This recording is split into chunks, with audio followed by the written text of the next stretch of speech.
سلام دوستان، بهنام هستم از تکنوریچ و تو این ویدیو میخوام همه چیز رو در مورد پای نتورک توضیح بدم، در مورد برنامه‌اش، چجوری ماین میشه، چجوری توکن هامون رو برداریم بفروشیم و از همه مهمتر شاید احراز هویتش باشه که میدونم واسه خیلی از شما عزیزان دغدغه هستش و اینکه قیمتش الان چقدره و قراره به چه قیمتی برسه. پس حتما بعد از لایک ویدیو و سابسکرایب کانال تا آخر ویدیو با من بهنام قربانی همراه باشید.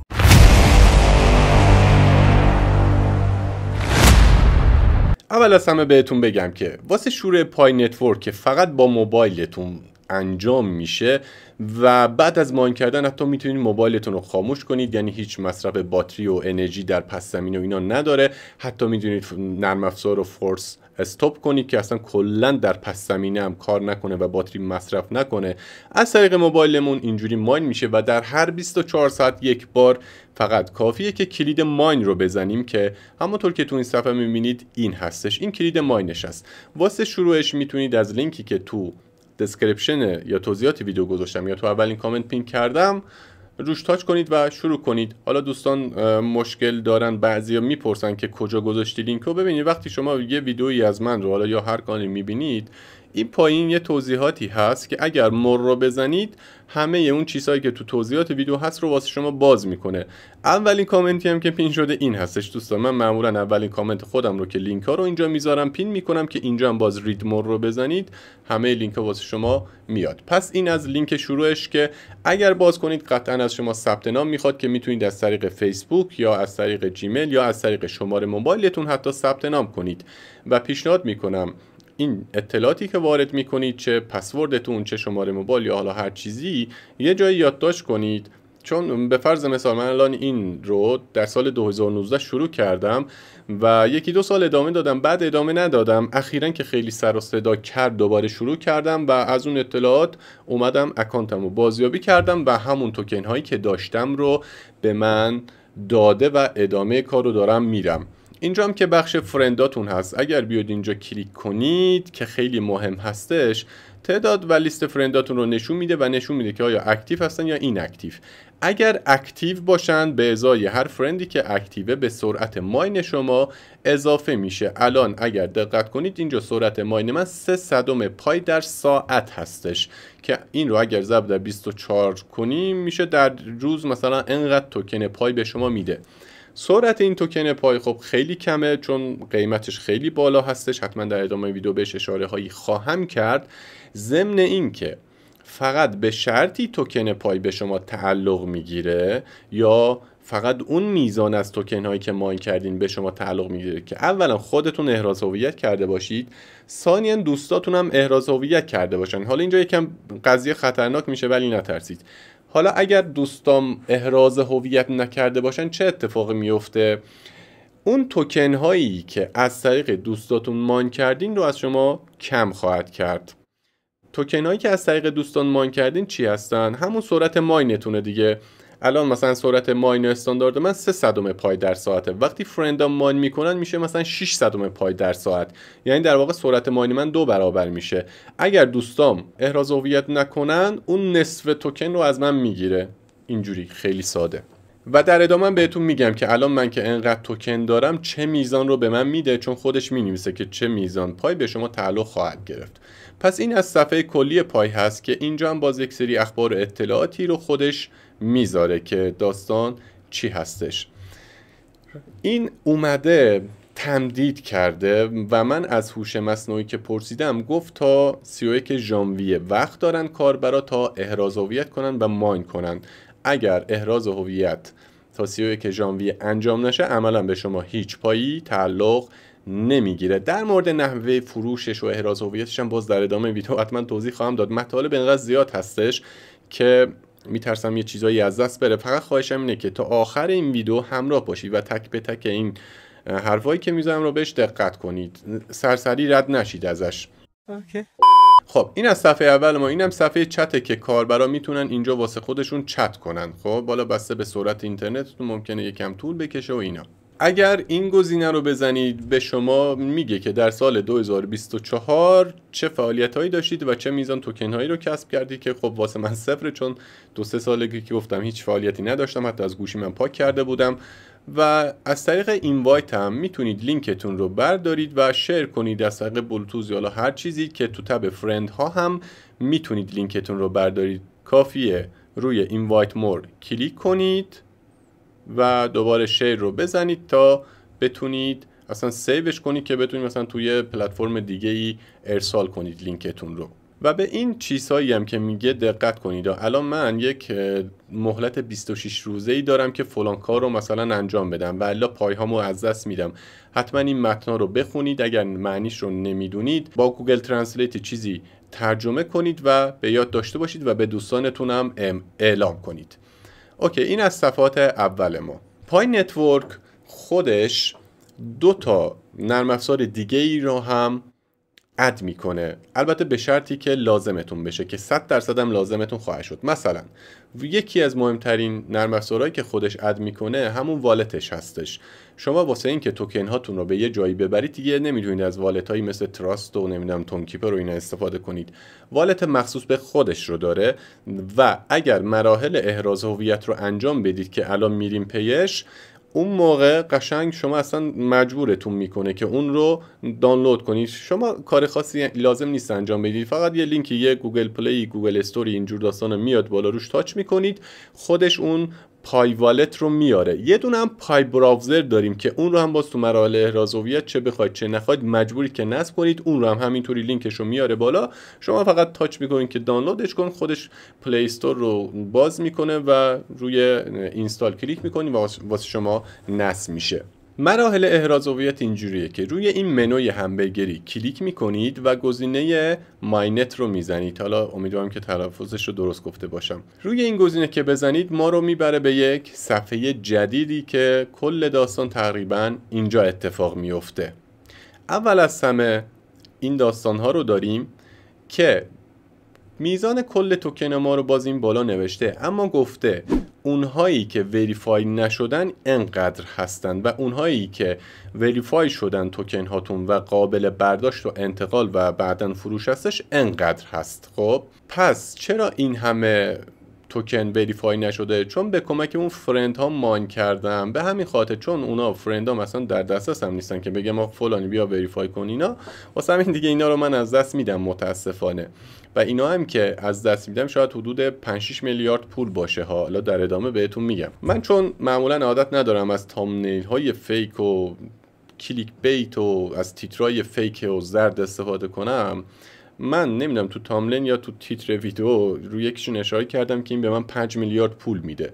ببینید این واقعی هستش. الان من 1354.8 تا توکن قابل دسترس دارم که میتونم بعداً ترانسفر کنم به کیف پول پای والتم. اوکی، قیمت فعلیش، حتی من این رو از هوش مصنوعی هم پرسیدم، عدد نزدیکش رو داد.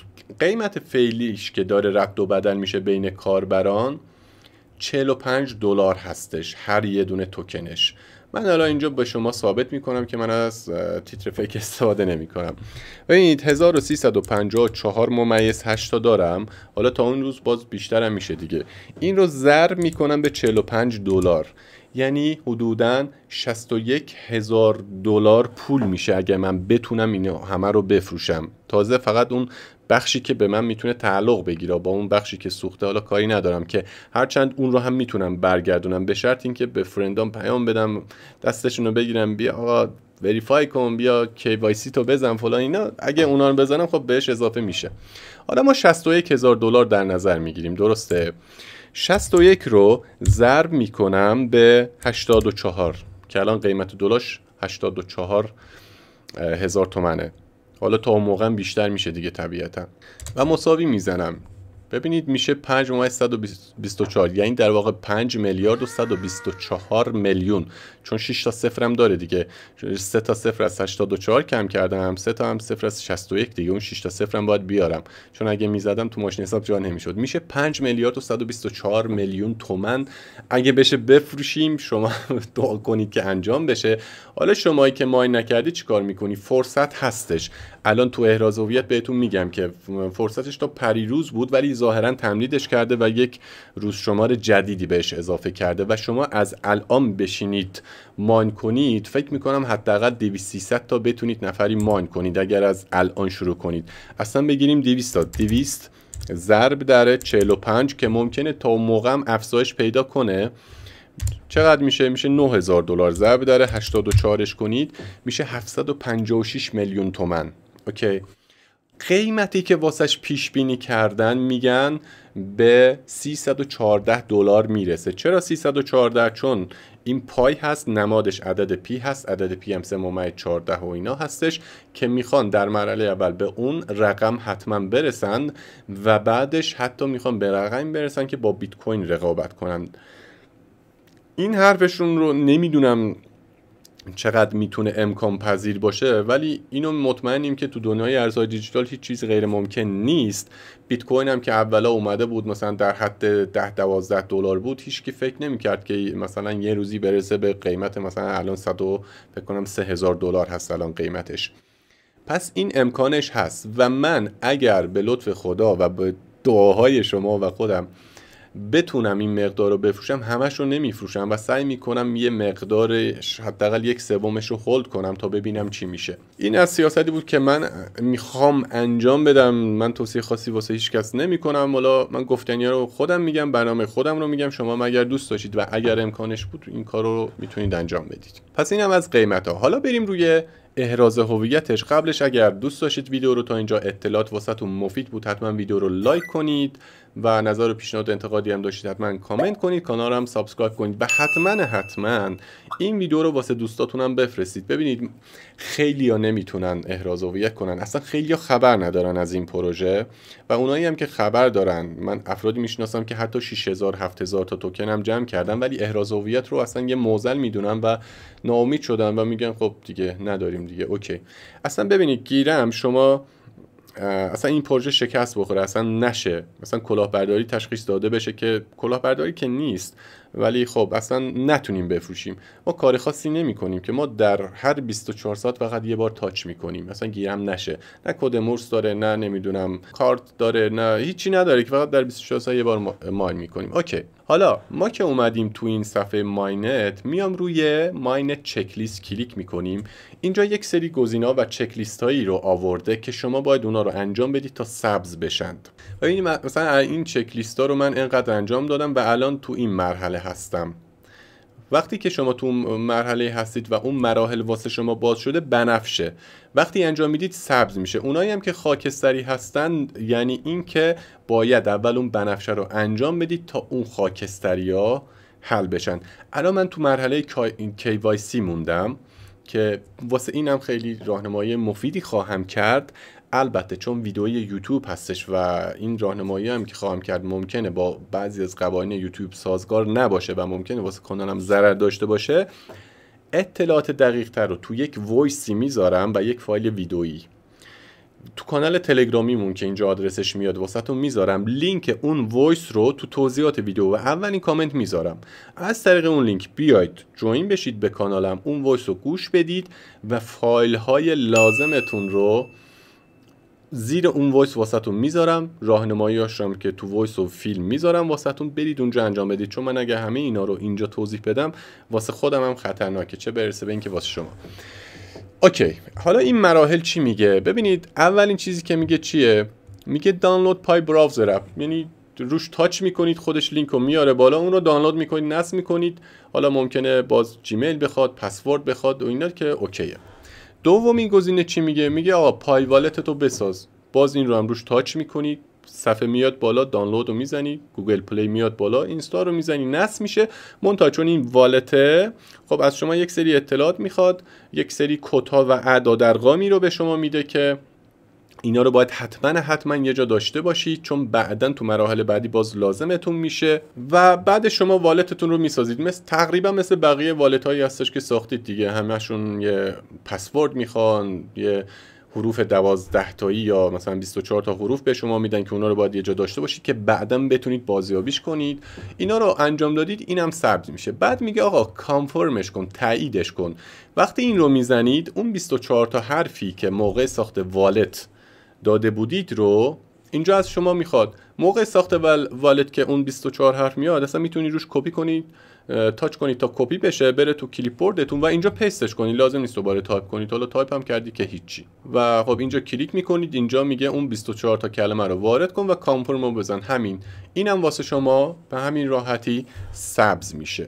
گزینه لوکاپ رو واقعا من خودم هم دقیق ندونستم چیه، ولی اونجوری که از گوگل ترنسلیت ترجمه کردم میگه که آقا شما میتونید 1% رو از توکن هاتون هولد کنید و روش سرمایه گذاری کنید و این اگر رفت بالا که سود میکنید، اگر رفت پایین که خب احتمالاً ضرر میکنید. اون درصد رو فکر کنم حداقل 25% تا حد اکثر 100%. این رو بذارید توی درصدی دیگه نمیدونم، من فکر کنم گذاشتم روی 25 یا 50% و ادامه رو زدم، تایید کردم و اینم ثبت شد. Security Your Account مربوط میشه به قفل 2 مرحله و اینا که از شما دوباره اون شماره موبایلی که باش وارد این پای شدید و اون پسوردتون رو میخواد و احتمالاً ازتون میخواد که کد 2 مرحله‌اش رو هم فعال کنید که چیز خاصی نیست. یه ایمیل میاد، یه کدی میاد، اون رو وارد میکنید و کدتون تایید میشه. اینم واقعیتش اتوماتیک واسه من ثبت شد، من کار خاصی نکردم، ولی باز این متن رو بخونید ببینید چی میگه. که میگه ظاهراً که شما مثلا اون توضیحات و اطلاعات لازم در مورد ترانسفر کردن توکن های پایتون رو میدونید و داستان چی هست اینا رو میدونید و اوکی میشه. حالا میرسیم به این KYC. واسه فعال کردن این اگر بزنید، از شما اولا که فکر کنم باید تو موبایل انجام بدید، چون من این رو اگر الان بزنم به من پیام میده که این کار رو باید با موبایلتون انجام بدید. من الان تو کامپیوتر هستم. یه کارت شناسایی خارجی میخواد، یعنی ایران تحریم قبول نمیکنه. اوکی. آره میگه روی موبایلتون کار کنید. اوکی. یه کارت شناسایی باید داشته باشید. من حالا اینجا میگم ببینید کسایی هستن، حالا تو تلگرام و اینترنت و گوگل و اینا سرچ کنید میاره که واسه شما کارت های تقلبی میسازه دیگه اصطلاحاً. حالا نمیخوام زیاد توضیح بدم که واسه منم خطرناک باشه تو ویدیو، نباید من اینا رو آموزش بدم، ولی هستن. منم تایید نمیکنم. خب تایید نمیکنم، ولی خب هستند. در نتیجه میتونید به اونا پیام بدید و کارتتون رو بسازه. یه تصویر پشت رو میخواد، مثلا میتونه حتی گواهینامه هم باشه، میتونه کارت ملی اون کشورم باشه و کشورهایی باشه که مورد تایید پای هستن. نرید مثلا از افغانستان اینا بگیرید یا ایران بگیرید که خب نمیشه. بعد عرضم به خدمتتون و از شما مثلا عکس روی کارت ملی رو میخواد، عکس پشت کارت ملی یا گواهینامه‌تون رو میخواد که میفرستید. بعد از اینکه این مرحله رو انجام دادید باید یه مقدار صبر کنید تا تایید بشه، این روند انجام بشه و بعد تو مرحله بعدی از شما میخواد که دوربین گوشیتون رو باز کنید و چهرهتون رو به چپ و راست و بالا و پایین بیارید تا بتونه تصویر شما رو با تصویری که تو اون کارت شناساییتون هست تطبیق بده. داخل پارانتز بگم تو اون وایسی که گذاشتم و گفتم زیرش فایل های کمکی رو هم میذارم، این به درد شما میخوره. حتما بیاد کانال تلگرام اون رو دانلود کنید. حالا توضیحاتش هم تو وایس گفتم که چیکار کنید. اوکی. و اینم باز داخل پارانتز بگم بچه‌ها، مثلا بعضی از این مراحل ممکنه همون لحظه انجام نشه. مثلا من بعد از اینکه این لوکاپ و اینا رو ولت و لوکاپ رو انجام دادم، واسه مرحله بعدی گفت باید 24 ساعت بعد اقدام کنید. یعنی شما باید 24 ساعت صبر کنید تا بتونید اون مراحل رو، ممکنه بعضی از مراحل اینو از شما بخوان. اوکی. بعد از اینکه کارا رو انجام دادید، داداشم بهزاد که همه رو انجام داده و همش ثبت شده گفته که این دوتای پایینی اصلا خود به خود واسه من باز شدن، من کار خاصی نکردم و خود به خود ثبت شدن. در واقع با ثبت کردن اینها این دوتا شاید این آخری فقط اتوماتیک واسه شما ثبت بشه. این هم بود از آموزش احراز هویت که باز تاکید میکنم فایل های کمکی همش و توضیحاتش تو کانال تلگرامیمون هست. نگید نگفتم. بچه‌ها من اخلاقم اینه که دوست ندارم فقط خودم تو یک چیزی سود کنم. البته اینم مشخص نیست، 50-50 ممکنه بده ممکنه نده، ممکنه بتونیم بفروشیم ممکنه نتونیم بفروشیم. حالا اینکه چه جوری بفروشم هم توضیح میدم. اما خب یه اتفاقی هستش که فردا گیرم آقا ما تونستیم اینو بفروشیم و مثلا 5 میلیاردم به ما داد، من ویدیوشو میسازم که آقا 5 میلیارد پاید نتورک من داد با اثبات برداشت و فلان. بعد شما تو کامنت میاد مینویسید که چرا به ما نگفتی، چرا این کارو نکردی، چرا فقط ایردراپ های چرت و پرتو به ما میگفتی، اینو چرا نگفتی. ببین من میگم، خب من هیچ چیزی رو پنهان نمیکنم و سعی میکنم ویدیوهام هم کامل باشن هم با یه زبان ساده باشن. حتی خواهش میکنم که لینک این ویدیو رو به دوستاتونم بفرستید، چه اشکالی داره اونام بیان ماین کنن، اونام بیان احراز هویت کنن. من حتی چند تا هشتگ انگلیسی داستانا رو میذارم که اگر مخاطبای انگلیسی زبانم خواستم بیان نگاه کنن، حالا با زیرنویس انگلیسی خود یوتیوب. پس من گفتنیا رو میگم دیگه، از این به بعد به خودتونه و به نظر من آدم خوب نیستش که فقط به نفع خودش فکر کنه و مثلا من بگم نه آقا در این مورد ویدیو نمیسازم تا کم توکن ماین بشه. خب هر چقدر هم توکن کمتر ماین بشه به نفع من دیگه، قیمتش میره بالا. به نظر من این فکر ناجوانمردانه هستش و شما هم سعی کنید شیر کنید این اطلاعات رو. به خدا قسم به خاطر این نمیگم که شیر کنید ویدیوام بیشتر دیده بشن، بیشتر سابسکرایبر بگیرم. من اصلا درسته منبع درآمدم یه بخشش یوتیوبه ولی اونقدری هم دیگه نیست. حالا یه زمان که ایردراپ ها خیلی سر و صدا کرده بودن، همستر و اکس امپایر اینا، خب خوب بود درآمدش، ولی الان شاید بگم باورتون نشه الان درآمد کانال تکنولوژی من $80 در ماهه. یعنی این چیزی نیستش که من بگم آقا آره بذارید درآمدم مثلا $1000 بشه $1500. نه اصلا بس این داستانا نیست. خواهشم اینه که یکم دلتون روشن باشه، هم امیدوار باشید، هم سعی کنید انجام بدید دیگه. آقا شد نشد دیگه، کار خاصی انجام ندادیم که، و به دوستانتون هم بفرستید اونا هم اطلاع داشته باشن. اما اینکه چجوری بفروشیم، ببینید همین الانش یک سری سایت ها و یک سری گروه هایی هستن که دارن با همدیگه تبادل میکنن و میفروشن، اصطلاحاً ولت تو ولت میگن. حتی من این رو باز از هوش مصنوعی هم پرسیدم که الان چجوری بفروشیم. تو فیسبوک زیاد هست اخبار در مورد پای نتورک، شاید از یوتیوب هم بیشتر باشه، که میگن آقا یک سری صرافیایی هستش که حتی تو اونم میشه رد و بدل کرد، ولی والت به والت الان از همه بیشتره، چون ظاهرا یک سری موانع قانونی داره که هنوز برطرفش نکردن و همه صرافی‌ها نمیرن سمتش و شاید یکی دو تا صرافی که اونم واسه ما قفل اصلا نمیتونیم بریم، ولی میتونیم یک سری کامیونیتی هایی رو پیدا کنیم که به صورت والت به والت میگردن، که من از هوش مصنوعی هم پرسیدم بهترین گزینه رو همین والت به والت توصیف کرده. ولی من خودم شخصا صبر میکنم، به احتمال زیاد تو صرافی‌های مختلفی هم لیست بشه و اگر لیست بشه واقعا طوفان میکنه. من یه مثال زدم دیگه، شما حتی اگر 200 توکن ماین کنید نزدیک 700 میلیون پول میشه، پول کمی نیستش. پس خواهش میکنم جدی بگیرید، ویدیو رو هم لایک کنید، دوست داشتید کانال رو هم سابسکرایب کنید، نظرتون هم کامنت کنید و این ویدیو رو هم رسانی کنید، شیرش کنید، لینکش رو تو گروه های مختلف تلگرامی بذارید تا همه بیان استفاده کنن دیگه. فکر کنم دیگه کامل بود دیگه این آموزش، زیاد چیز سختی نداشتم، فقط اسمش بدتر رفته. اون چیزی که فقط کارو سخت میکنه و بچه‌ها ازش میترسن و تقریبا ناامید میشن، همون کارت شناسایی هستش که نمیتونن درست کنن. من یک سری اطلاعات اینجا دادم، اطلاعات تکمیلی و فایل های تکمیلی رو من تو کانال تلگرامیمون میذارم دیگه، خود دانید. دمتونم گرم. اگر دوست داشتید ویدیو رو لایک کنید، اگر هم به کسب درآمد دلاری علاقه داشتید حتما کانال رو سابسکرایب کنید. مخلص شما، تا ویدیو بعد، بدرود.